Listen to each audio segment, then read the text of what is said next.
శ్రీమాత్రే నమః. అందరికీ కూడా అమ్మవారి యొక్క ఆశీస్సులు ఎప్పుడూ ఉండాలని మనస్ఫూర్తిగా కోరుకుంటూ, ఈరోజు కార్తీక గురువారం ఎంతో పవిత్రమైనటువంటి ఈ రోజున ఈ కథ వినడం వలన స్వామివారి యొక్క సంపూర్ణ అనుగ్రహంతో పాటు సకల పాపహరణం కూడా లభిస్తుంది.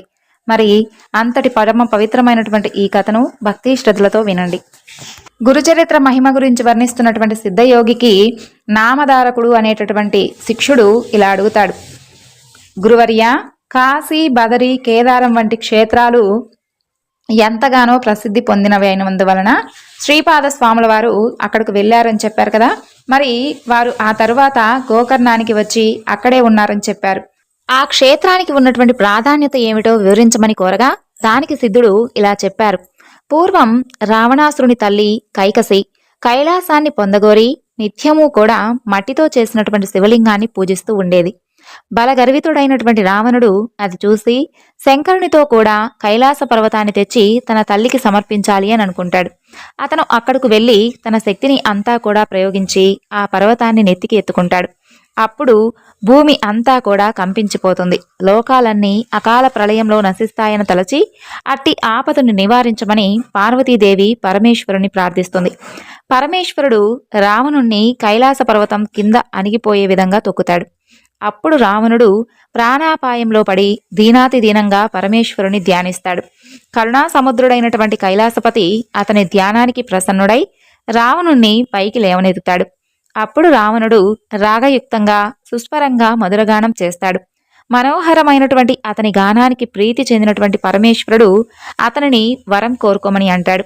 అప్పుడు ఆ రాక్షసరాజు, దేవా, బంగారంతో చేయబడినటువంటి నా లంకాపురం వంటిది ఇంకెవ్వరికీ కూడా లభించేది కాదు. సాక్షాత్తు లక్ష్మీదేవియే నాకు దాసి. చతుర్ముఖుడైనటువంటి బ్రహ్మ నా జ్యోతిష్కుడు, యమధర్మరాజు నా సేవకుడు, సర్వదేవతలు నా పరిచారకులు. అటువంటి నాకు ఎక్కడా ఏది దుర్లభం అనేది ఉండదు. ఇప్పుడు నా తల్లి కోరిక ప్రకారం కైలాస పర్వతాన్ని తీసుకుని వెళదామని వచ్చాను. శంకరా, నీవు కనుక నాకు వరాన్ని ఇవ్వదలుచుకుంటే నేను ఈ కైలాసాన్ని నీతో సహా లంకకు తీసుకుని వెళ్లేలా అనుగ్రహించు అని కోరుకుంటాడు.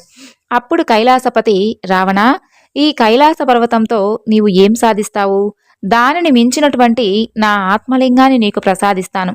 దీనివలన నీవు కూడా నా అంతటి వాడివి అవుతావు. నీ లంకా నగరమే కైలాసమంతటి శ్రేష్టమవుతుంది అని అతనికి ఆత్మలింగాన్ని అనుగ్రహిస్తాడు. దానిని తీసుకొని సంతోషంతో రావణుడు లంకకు బయలుదేరి వెళ్తాడు. అదంతా చూసినటువంటి నారదుడు ఈ వృత్తాంతం బ్రహ్మకు, విష్ణువుకు విన్నవిస్తాడు. ఆ ముగ్గురు కూడా పరమేశ్వరుని దగ్గరకు వెళ్ళి, ఎంత పని చేశావు? రావణుడికి ఆత్మలింగాన్ని ఎందుకిచ్చావు? సర్వప్రాణకోటికి కంటకప్రాయుడు, లోకభయంకరుడు అయినటువంటి రావణుడు నీ అంతటి వాడు కావడం తగునా అని వాపోతారు. అప్పుడు పరమేశ్వరుడు అతని గానానికి పరవశించి ఆత్మలింగాన్ని ఇచ్చాను. వాడు ఇప్పటికింకా లంకకు కూడా చేరి ఉండడు. ఉపాయాన్ని ఆలోచించు అని విష్ణువుతో చెప్పాడు.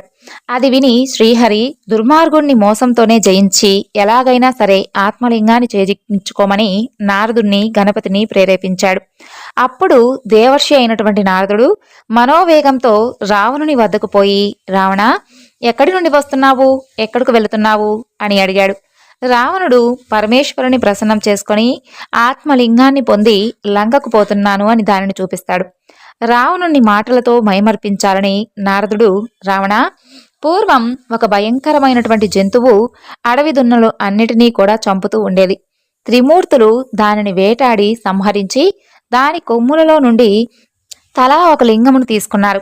ఆ తరువాత ఆ లింగములే వారి యొక్క ఆత్మలింగాలుగా భావించారు. ఈ లింగం తత్సంబంధమైనదే కాబోలు. ఈ శివలింగం ఎంతో పవిత్రమైనది, సాక్షాత్తు శివ సాహిత్యం ప్రసాదింపగలదు అని దాని ప్రభావం గురించి వివరించపోయాడు. రావణుడు, మహర్షి, దీని ప్రభావం వినడానికి నాకిప్పుడు అంత తీరిక లేదు, తొందరగా వెళ్ళాలి అని అంటాడు. ఆ దేవర్షి, రావణ, సంధ్యా సమయం దాటిపోతున్నది, నీవెలా వెళతావు అని అక్కడే కూర్చున్నాడు. అంతలో ఒక బ్రహ్మచారి వేషంలో గణపతి అక్కడికి వచ్చాడు.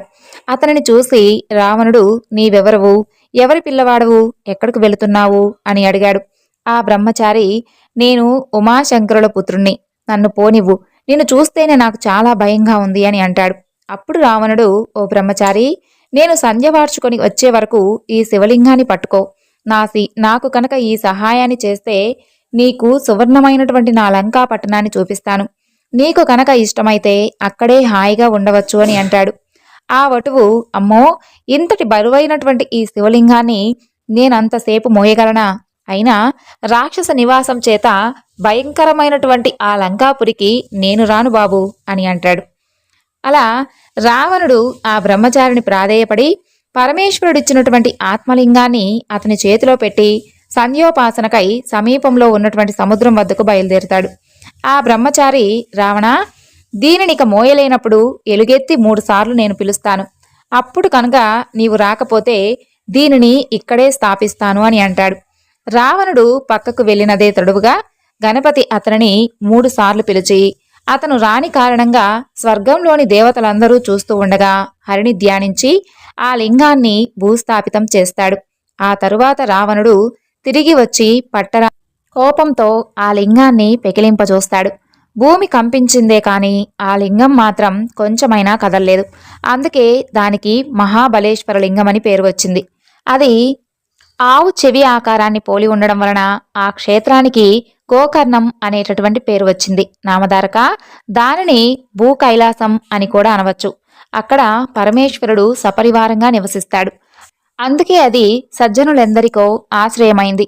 అక్కడ దేవర్షులు కూడా నివసిస్తారు. ఆ క్షేత్రంలో దేవర్షులు, రాక్షసులు, మానవులు, చివరకు పశుపక్షాదులు కూడా పరమేశ్వరుని యొక్క అనుగ్రహం వలన తమ యొక్క అభీష్టాలను పొందారు.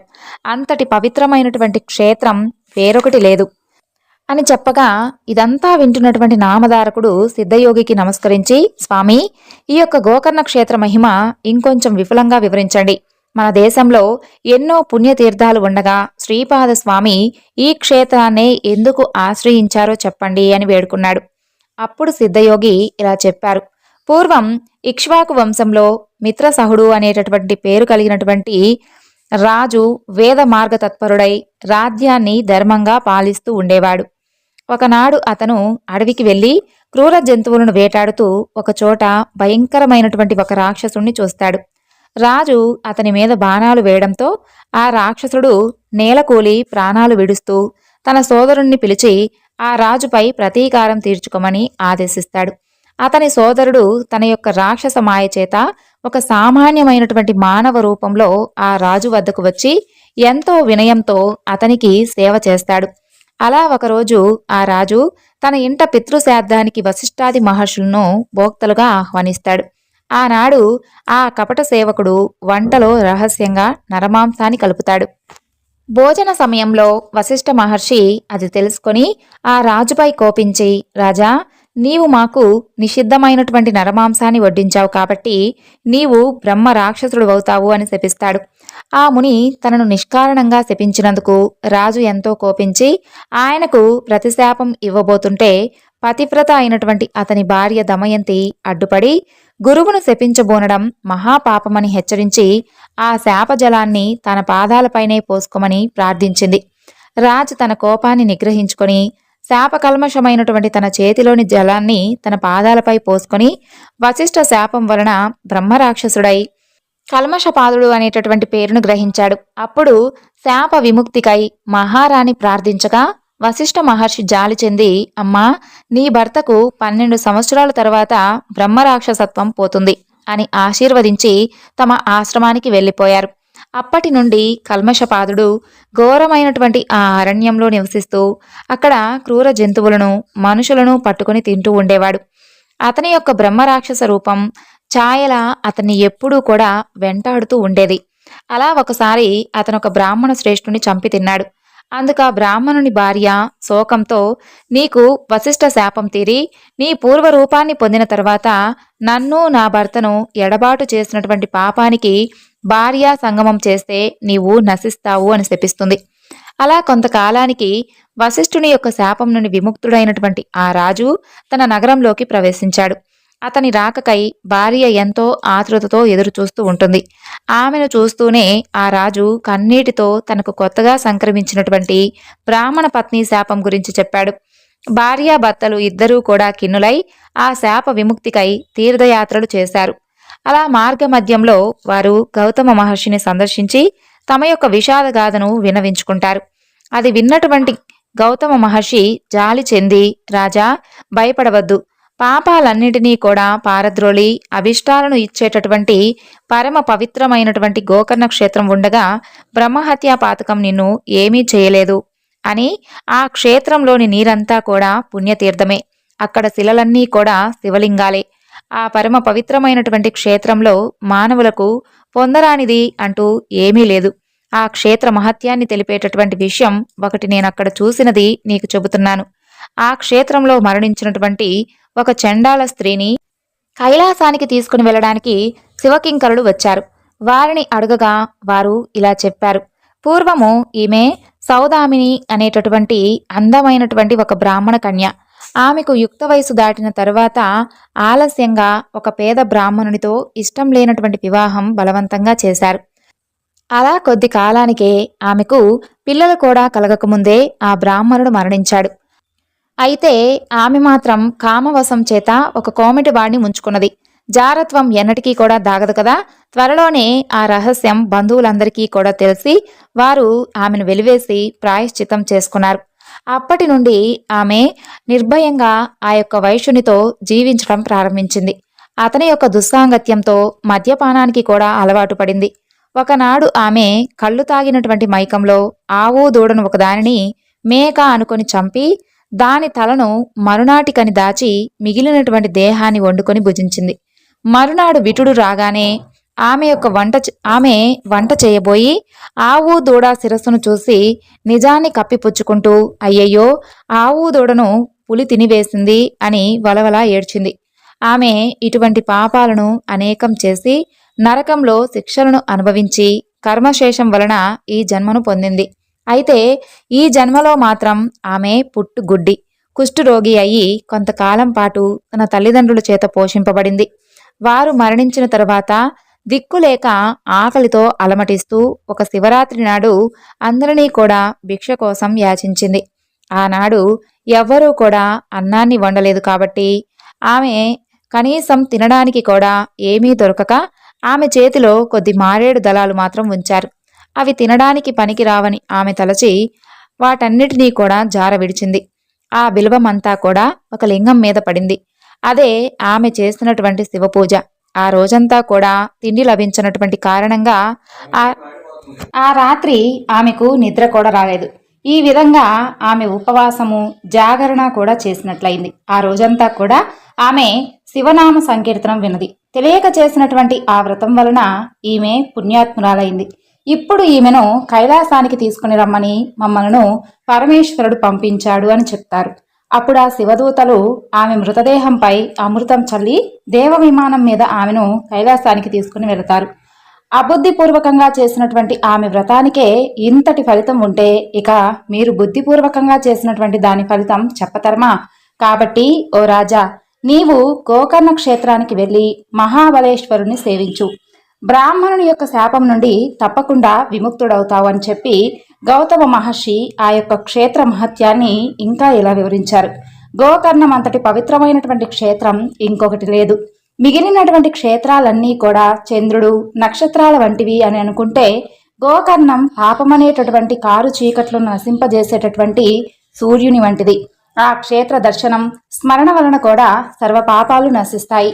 అక్కడ ఇంద్రాది దేవతలందరూ కూడా తపస్సు చేసి శివానుగ్రహం వలన తమ యొక్క అభీష్టాలను పొందుతారు.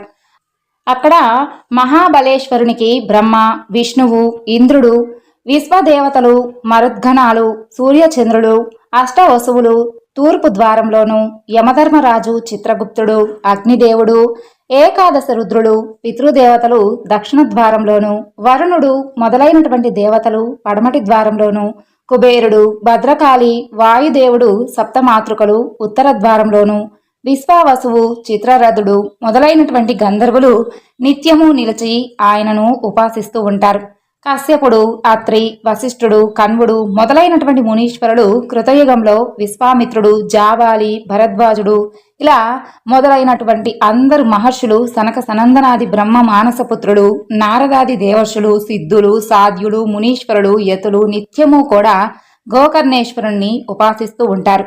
రావణుడితో మొదలైనటువంటి రాక్షసులు కూడా ఆ క్షేత్రంలో తపస్సును చేసి పరమేశ్వరుని నుండి వరాలు పొందారు. కాబట్టి ఈ క్షేత్రంలో చేసినటువంటి తపస్సు, ఆధ్యాత్మిక సాధనలు 1,00,000 రెట్లు మంచి ఫలితాలను ఇస్తాయి. అప్పుడు ఆ రాజు భార్యా సమేతంగా గోకర్ణం వెళ్లి మహాబలేశ్వరుని సేవించి శాప అవుతాడు. కనుక ఓ నామధారక, ఎందరో సజ్జనులకు ఆశ్రయమైనటువంటి గోకర్ణ క్షేత్రం వారి తపస్సు చేత ఇదివరకే పరమ పవిత్రమైనది. అందుకే గణపతి అక్కడ శివుని యొక్క లింగాన్ని స్థాపించడం కూడా జరిగింది. అందుకే సాధు జీవనుడైనటువంటి శ్రీపాద స్వామి కూడా ఆ క్షేత్రాన్ని దర్శించి అక్కడ 3 సంవత్సరాల కాలం ఉండి ఆ క్షేత్రం యొక్క మహత్యాన్ని పునరుద్ధరించారు. ఆ తరువాత ఆయన కృష్ణా తీరంలోని కురుపురానికి వెళ్లి అక్కడ తమ యొక్క స్థూల రూపాన్ని మరుగుపరిచారు. అప్పుడు నామధారకుడు ఇలా అడుగుతున్నాడు, స్వామి, శ్రీపాద శ్రీవల్లభులు గోకర్ణ క్షేత్రంలో ఎంతకాలం ఉన్నారు? అసలు భగవతావతారమైనటువంటి ఆయనకు పుణ్యక్షేత్ర సందర్శనం చేయవలసినటువంటి అవసరం ఏమిటి? నాకీ సందేహాన్ని నివృత్తి చేసి అటుపైన శ్రీపాద స్వామి చరిత్ర గురించి తెలపండి అని కోరాడు. అందుకు సిద్ధయోగి ఇలా చెబుతున్నాడు. శ్రీపాద స్వామి గోకర్ణ క్షేత్రంలో 3 సంవత్సరాల కాలం నివసించి ఆ తరువాత శ్రీశైలానికి వెళ్లారు. అక్కడ 4 నెలలు ఉండి భక్తులను అనుగ్రహించి అక్కడి నుండి నివృత్తి సంగమానికి వెళ్లి స్నానం చేసి తరువాత కురుపురానికి వెళ్లారు. అక్కడ కృష్ణవేణి అనేటటువంటి 2 నదులు కలవడం వలన అది ఎంతో పవిత్రమైనది. దానికి తోడు భగవంతుడైనటువంటి శ్రీపాద స్వామి అక్కడ స్థిర నివాసాన్ని చేయడం వలన ఆ క్షేత్రంలో ఇంకా విఖ్యాతి పొందింది. ఇప్పుడు దానిని కురుగుడ్డి అని కూడా అంటారు. అక్కడ శ్రీపాద స్వామిని శ్రద్ధాభక్తులతో కొలిస్తే సర్వకామ్యాలు సంప్రాప్తమవుతాయి. అక్కడ శ్రీపాద స్వామి అదృశ్యులై మరొక అవతారాన్ని ధరించారు. అయినా ఇప్పటికీ కూడా ఆ కురుపురంలో ఆయన గుప్త రూపంలో స్థిరంగానే ఉన్నారు. శ్రీపాద వల్లభులు సాక్షాత్తు భగవంతుడే. వారి పాదాలలో సర్వతీర్థాలు ఉంటాయి. అయినప్పటికీ పుణ్యక్షేత్రాలన్నిటినీ కూడా పావనం చేయడానికి, ఆయా క్షేత్రాలలోని ముముక్షువులను ఉద్ధరించడానికి కూడా ఆయన దేశాటనం చేస్తూ ఉంటారు. పుణ్యక్షేత్రాలు, పుణ్యనదులు తమను సేవించినటువంటి భక్తుల పాపాలన్నీ కూడా చిరకాలం కడిగివేయడం వలన చివరకు అవే మలినమవుతాయి. అప్పుడు శ్రీపాదుల వంటి మహాత్ముల యొక్క పాదస్పర్శ వలన తిరిగి పవిత్రమవ్వాలని అవి తపించిపోతూ ఉంటాయి. ఈ విషయాన్ని శాస్త్రాలు కూడా చెప్పాయి. ఇక శ్రీపాదుల యొక్క వృత్తాంతం వివరిస్తాను, శ్రద్ధగా విను. కురుపురంలో వేదవిధుడైనటువంటి సద్బ్రాహ్మణుని యొక్క భార్య అంబిక మహాపతివ్రత. కానీ పూర్వకర్మ వలన ఆమెకు ఎందరో పిల్లలు పుట్టి కూడా కొద్ది కాలంలోనే చనిపోతూ ఉండేవారు. ఆమె ఎన్నో దానాలు, వ్రతాలు చేసింది. ఎన్నో తీర్థక్షేత్రాలు కూడా దర్శించింది. కొంతకాలానికి ఆమెకు ఒక కొడుకు పుట్టాడు. కానీ దురదృష్టవశాత్తు ఆ పిల్లవాడు స్తబ్దుడు, బుద్ధిహీనుడు, జడుడు అయ్యాడు. అయినప్పటికీ లేక కలిగినటువంటి అతనిని తల్లిదండ్రులు ఎంతో గారాభంగా పెంచుతూ ఉండేవారు. 8వ సంవత్సరం రాగానే తండ్రి అతనికి ఉపనయనం చేసి వేదాధ్యయనం చేయించాలని చూశాడు. కానీ ఆ మందమతి ఎంతకాలానికి కూడా ఒక్క వేదమంత్రమైనా కూడా సరిగ్గా నేర్చుకోలేకపోయాడు. ఆ యొక్క మంత్రానుష్ఠానం ద్వారానైనా అతనిని బుద్ధిమంతునిగా చేయాలని ఆ తండ్రి అతన్ని కొడుతూ ఉండేవాడు. అది చూడలేక అంబిక అడ్డు వచ్చి, వీడు లేక కలిగినటువంటి పిల్లవాడు, మందమతి అయినటువంటి వీడిని దండిస్తే మటుకు ఎలాంటి లాభమూ లేదు. వీడికి విద్య రాకున్నా సరే మీరు మాత్రం వాడిని కొట్టవద్దు.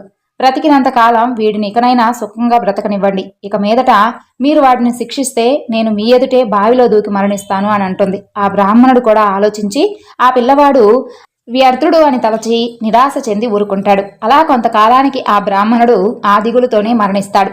దిక్కులేక అతని భార్య అంబిక తన కొడుకుతో కూడా బిచ్చమెత్తుకొని బ్రతుకుతూ కాలాన్ని గడుపుతూ ఉండేది.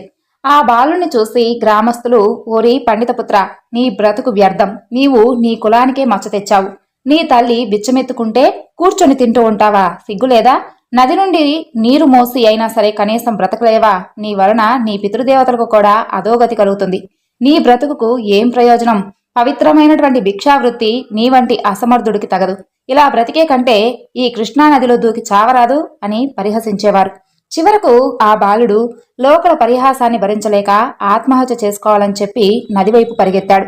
అతనిని వారించగలిగినటువంటి శక్తిని కోల్పోయినటువంటి అతని తల్లి కూడా నిస్సహాయురాలై తాను కూడా ఆత్మహత్య చేసుకోవాలని అతని వెంట పరిగెత్తసాగింది. అప్పుడు శ్రీపాద స్వామి ఎదురై అతనిని నిలిపి, బ్రాహ్మణుడా, తొందరపడవద్దు. పూర్వకర్మ వలన నీకిలాంటి దుస్థితి దాపరించింది. దానికి తోడు నీవిప్పుడు కనుక బలవంతంగా మరణిస్తే నీకు బ్రాహ్మణ హత్య, ఆత్మహత్య దోషాలు కూడా చుట్టుకుంటాయి. అవి నివారింపరానివి. అందువలన నీవు జీవించి ఎంతటి కష్టాలైనా సరే ఓర్పుతో అనుభవించి దుష్కర్మ నుండి శాశ్వతంగా విముక్తుడవడం మంచిది అని చెబుతాడు. అంబిక శ్రీపాద స్వామికి నమస్కరించి, స్వామి, ఒక వంక భర్తను కోల్పోయి చాలా బాధపడుతూ ఉన్నాను. మరొక వంక వ్యర్థుడైనటువంటి ఈ పుత్రుడి వలన ఎటువంటి సద్గతి ఆశింపజాలన్నటువంటి నన్ను చూడటమే మహాపాపం. లోకులందరూ కూడా ఇలానే పరిగణిస్తున్నారు. నేనిక బ్రతికి మాత్రం చేయగలిగిందేముంది అని అంటుంది. ఆమె మాటలు విని కరుణార్థ హృదయుడైనటువంటి శ్రీపాద స్వామి, అమ్మా, ఆత్మహత్య వలన రాబోయేటటువంటి జన్మలో మరొక పాపం కూడా అనుభవించవలసి వస్తుందే కానీ వేరే ప్రయోజనం ఏమీ ఉండదు. కాబట్టి నీవు మిగిలినటువంటి ఈ జీవితం అంతా కూడా శివపూజలోనే గడుపు. అలా చేస్తే వచ్చే జన్మలో నా వంటి కుమారుని పొందగలుగుతావు అని అంటారు. ఆమె ఆలోచించి, స్వామి, నేను మీరు చెప్పినట్లే చేస్తాను. కానీ దాని వలన ప్రయోజనం ఏమిటి? నాకేమీ అర్థం కావడం లేదు. దయచేసి వివరించండి అంటుంది. శ్రీపాద స్వామి, అమ్మా, ఉజ్జయిని పట్టణాన్ని చంద్రసేనుడు అనేటటువంటి రాజు పాలించేవాడు. అతని మిత్రుడు మణిభద్రుడు అనేవాడు. శివుని యొక్క వరప్రభావం వలన చింతామణిని పొందాడు. ఆ మణి యొక్క విలువ లెక్కకు మీరినదని తెలుసుకుని దానిని ఎలాగైనా సరే చేజిక్కించుకోవాలని కొందరు రాజులు చతురంగ బలాలతో యుద్ధానికి తరలివచ్చారు. ఆ సమయంలో మణిభద్రుడు, చంద్రసేన మహారాజు ఇద్దరూ కూడా ఏకాగ్ర మనస్కులై ప్రదోష కాలంలో శివపూజ చేశారు. ఒక త్రయోదశి శనివారం నాడు ప్రదోష సమయంలో వారు పూజ చేస్తూ ఉంటే చూసి ఆ పట్టణంలోని గోపబాలకులు కూడా తమ ఇళ్లల్లో ఆకులతోనూ పూలతోనూ చక్కగా పూజ చేయడం ప్రారంభించారు. వారి తల్లులు ఆ పిల్లలను భోజనం కోసం ఇళ్లల్లోకి లాక్కుని వెళ్లారు. వారిలో ఒకరి వద్ద నుండి వాని తల్లి పూజా సామాగ్రి లాగివేసి వాటిని బలవంతంగా లేవదీసింది. అప్పుడు ఆ బాలుడు తన యొక్క శివపూజకు విఘ్నం కలిగినందుకు చాలా దుఃఖపడి ఆ దోష పరిహారానికి మరణించడానికి సంసిద్ధుడయ్యాడు. అప్పుడు విశ్వసాక్షి అయినటువంటి పరమేశ్వరుడు అతనికి ప్రత్యక్షమై వరాన్ని కోరుకోమన్నాడు. ఆ బాలుడు ఆ దివ్యమూర్తికి ప్రణామం చేసి తన తప్పును మన్నించమని ప్రార్థించాడు. పరమేశ్వరుడు, వత్సా, భక్తి చేత నీవు నా యొక్క సాయుధ్యం పొందగలవు. నీ తల్లి తెలియక అపరాధం చేసింది. అయినా నీ అర్చనా విధానం చూసింది కాబట్టి మరుజన్మలో విష్ణు జనని అవుతుంది అని వరమిచ్చి అంతర్ధానమయ్యాడు.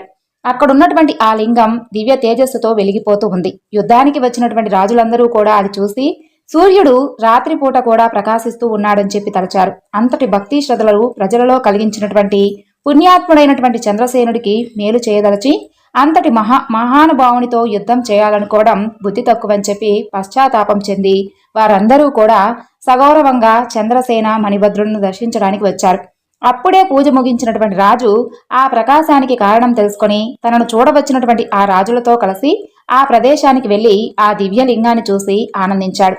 ఆ గోపబాలకుడు చెప్పగా ఆ వృత్తాంతం అంతా కూడా విని చంద్రసేనుడు, మిగిలినటువంటి రాజులు ఆ పిల్లవాడికి గోపాధిపత్యము, ధనము ఇచ్చి వెళ్లిపోయారు.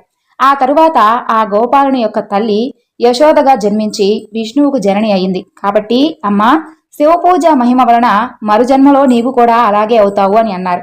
ఆ కథంతా విన్నటువంటి అంబిక ఇలా అడిగింది, స్వామి, శివపూజ వలన కలిగేటటువంటి ఫలితం వచ్చేటటువంటి జన్మలో కదా, మరి ఈ జీవిత శేషం నేనెలా గడపాలి? మహానుభావ, అందరి పరిహాసాలకు గురి అవుతున్నటువంటి నా బిడ్డడు ఏ క్షణాన ఆత్మహత్య చేసుకుంటాడో తెలియడం లేదు.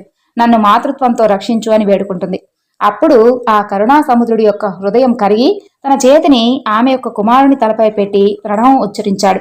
ఆ మూర్ఖమైనటువంటి బాలుడు తక్షణమే బృహస్పతి అంతటి జ్ఞాని, వక్త అయ్యాడు. అప్పుడు అతన్ని మాతృసేవకు వియోగించి శ్రీపాద స్వామి ఆమెతో, అమ్మా, దుఃఖం విడిచి ఇక నుండి నీ జీవిత శేషమంతా కూడా శివపూజలో గడుపు. వచ్చే జన్మలో నా అంతటి కుమారుడు కలుగుతాడు అని చెప్పి వరమిచ్చాడు. ఆమె పరమానంద భరితురాలై పుత్రుడితో సహా తన ఊరికి వచ్చి జీవితమంతా కూడా శివార్చనలోనే గడిపి ధన్యురాలైంది. సర్వం శ్రీ లలితార్పణమస్తు. స్వస్తి.